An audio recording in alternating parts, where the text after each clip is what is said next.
Today we had the trial of Ramzi Khalid Ismail, aka Johnny Somali in Seoul, South Korea, and we have some massive updates, news, results from that. Please, we have an entirely new charge, including one that there may have been a huge screw up on.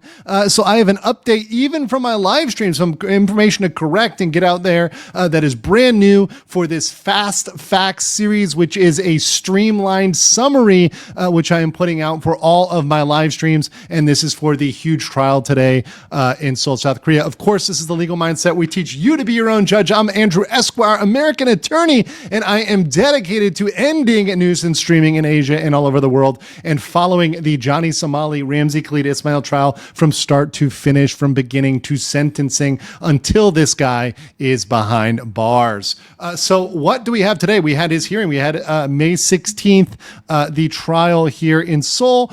Once again, this was in room 406, the same courtroom which I attended last time. To jump right into it, there was a courtroom that was packed with members of the Somali conviction team. They were there beforehand. That is my team of people that I am having helping out on this. Once again, I'm not a lone wolf on this. I have a massive team of people thanks to the absolute disgust and hatred for Ramzi Khalid Ismail and what he stands for. And it was a packed courthouse today with the team and with fans of the channel. We had people that were not on the team. They were just fans of the channel that just like my content. They heard about the courtroom from me, room 406, the Western District Courthouse. They were there. They showed up. They took notes. They helped out in the observations and outside. And there was also packed with Korean media. There was even more media than the first trial when I was there before. The lawyer was looking for Ramzi today. His case was supposed to start at 10:40. He was late. He was 10 minutes late. The lawyer had no idea where he was. Him and Hank showed up late. Hank was extremely mad. So the court was packed. Hank sat down. He was trying to intimidate other people in the audience. He was trying to act tough, look around, scowl at people, curse under his breath. He was absolutely crashing out from the moment he stepped in until afterwards, actually, when he really had a meltdown and may have even engaged in some criminal activity as well. So he was there in the audience attending, and Ramzi had to come up to the stand to talk about his charges. Now, before today, we thought there were only going to be 6 charges. We thought there were 6 things, and we thought it was going to be, obviously today, talking about the second obstruction of business charge and the 2 deepfake counts, because he had already pled guilty during that first court case. He'd already pled guilty to 1 obstruction charge and 2 violation of the Minor Crimes Act. So he'd already dealt with these first 3 charges at the first hearing. And in fact, during this trial, he confirmed his pleas during the first hearing on these 3 things. So that's something that was indeed confirmed at this the second trial. So he confirmed all of these things. And then my speculation was that this second obstruction was going to be for Lotte World, and then we're going to have Bong Bong and the Korean streamers being the deepfake counts. Well, we had some surprises. We had some curveballs.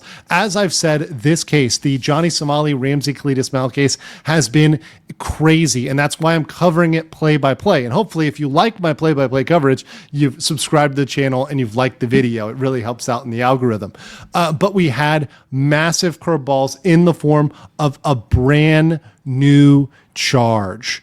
We had another obstruction count added, and it got really complicated.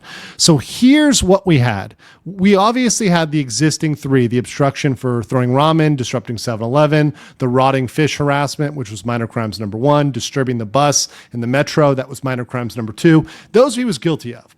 But then we had the obstruction of business number 2, and actually the one that he clearly pled guilty to, which was one that was added months ago, was actually for playing loud music on a bus. And I've talked about this in Korea. In Korea, buses are very punctual. When a bus is even 1 minute late or 2 minutes late, it messes up the entire system. And that's one of the things I loved living in Korea, was the public transit is punctual. So he obstructed the transit by playing loud music, by creating a disruption for several minutes, holding that bus up. The bus driver had to yell at him, engage with him, and that was clear obstruction of business. That's textbook obstruction of business in Korea. So that was solidly done there. Then we had the deepfake count. counts, and those were exactly as I predicted. One of them was for the first one was for the Korean streamers kissing, the male streamers. So that's streamers like Dalgoon, the one who punched him, the UDT SEAL. That's like a Navy SEAL, the Korean version, the underwater demolition team.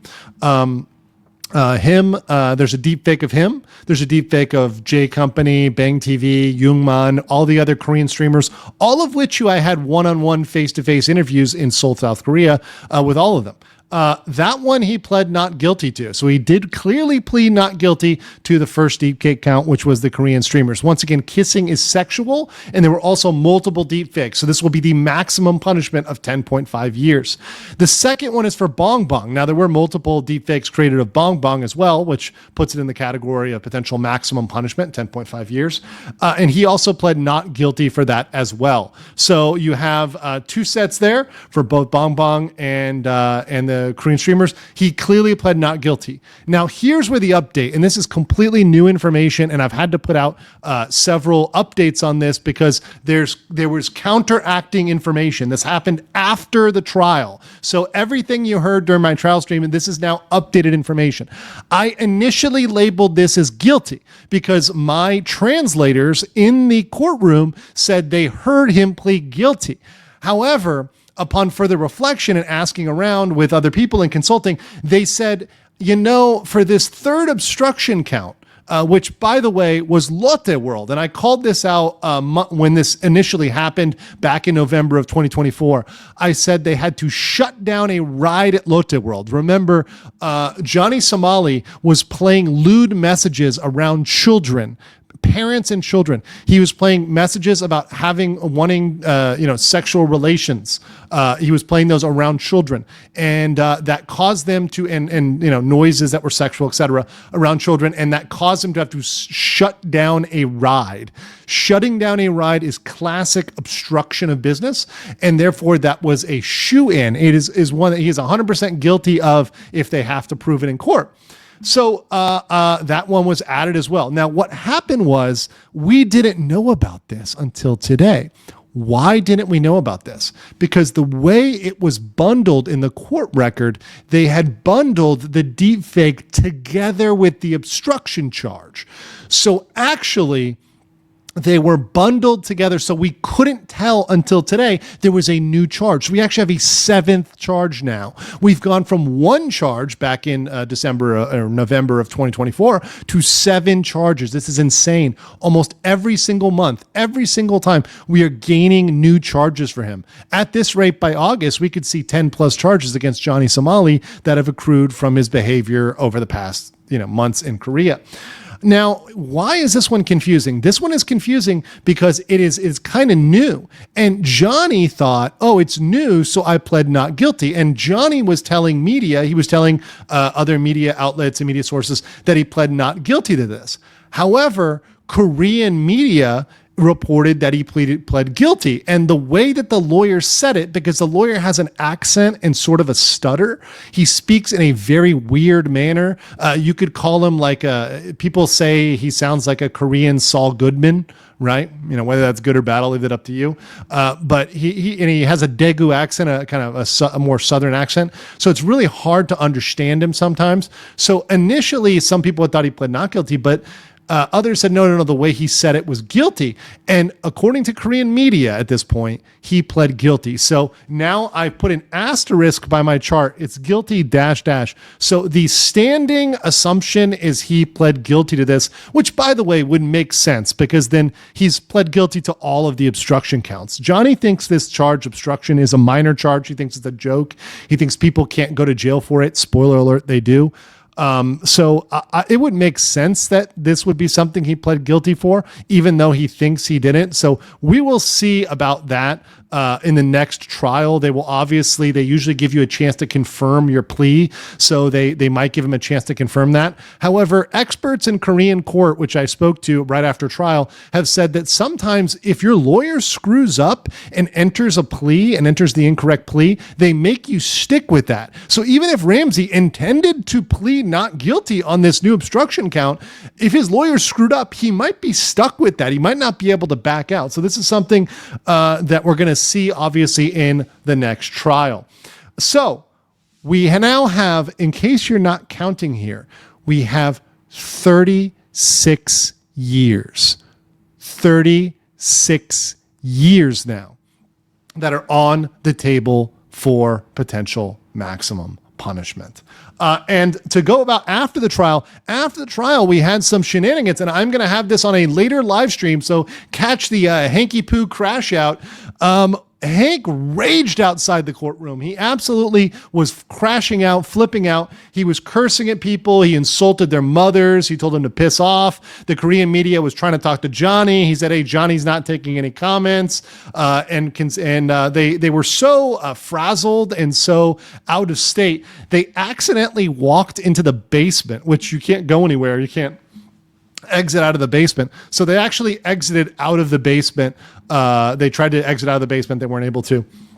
So they had to go upstairs. Hank was telling, Ramsey was actually reportedly, according to most of my sources, Ramsey was actually the calm one today, believe it or not. And he kept telling Hank not to crash out because Hank was clearly losing it. Probably because Hank now realizes he has to house Johnny for a long time. Let's talk about the next trial date.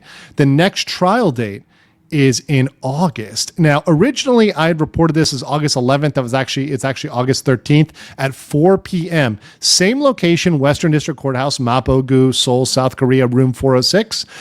It is at 4 p.m. And that is going to be what they call a full day of testimony, which is essentially 4 to 5 hours of testimony from the victims of deepfakes. Yes, Korean courtrooms are open late. They're open to 8 or 9 p.m. Yes, this is a thing. So I know a lot of my U.S. people are shocked about this because the courthouses typically close at 5 or 6, like on the dot. Nope. Welcome to Korea, guys. 4 to 5 hours of testimony from witness of the deepfake. So we're talking about Dalgun. Once again, remember, Dalgun just had his penalties assessed for punching Somali. Those were actually paid off by generous donations from across the internet. So Dalgun will probably be back. Bong Bong will be there. Probably people like Youngman, J Company, Bang TV. They all may called in as witnesses for direct and cross-examination. Of course, we will bring you that live on this channel. We'll be giving you a play-by-play with updates from inside the courtroom throughout the entire thing, so you guys can watch that and get updates as they go. It's going to be absolutely amazing. We're going to have a great time covering that on this channel. Guys, please make sure you stay tuned to this channel for accurate information. I know a lot of other channels have clipped my content and they clipped inaccurate content or content that was not updated. Please stay updated. I will have a stream later on tonight giving you more information on this. Until then, stay together, and I will catch you all later. Peace. Are you guys enjoying the stream today?